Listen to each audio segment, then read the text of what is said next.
பூதப்பாண்டி அருகே உள்ள மண்ணடி மலையடிவார குடியிருப்பு பகுதியில் செவ்வாய்க்கிழமை மாலை ஒரு ஆட்டை மலைப்பாம்பு ஒன்று சுற்றி வளைத்து கொண்டு விழுங்குவதாக அப்பகுதியினர் அழகியபாண்டிபுரம் வனத்துறையினருக்கு தகவல் கொடுத்தனர். அதைத் தொடர்ந்து வனச்சரகர் சுப்பிரமணியம், வனவர் ராமலிங்கம் மற்றும் ஊழியர்கள் சம்பவ இடத்திற்கு விரைந்து சென்று பார்த்தனர்.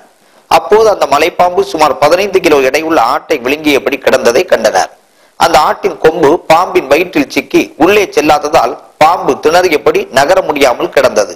அந்த ராட்சத பாம்பு 26 அடி நீளமும் 45 கிலோ எடையுடனும் காணப்பட்டது.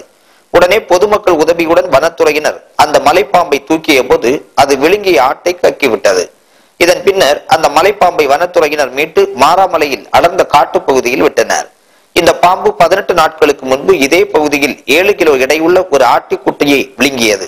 அப்பொழுது மக்கள் கூச்சலிட்ட போது அந்த பாம்பு அருகில் உள்ள பழையாற்றில் குதித்து தப்பிவிட்டது. தற்போது அந்த பாம்பு பெரிய ஆட்டை விழுங்க முயன்ற போது அது நகர முடியாமல் சிக்கி மாட்டிக்கொண்டது குறிப்பிடத்தக்கது. கொஞ்சம்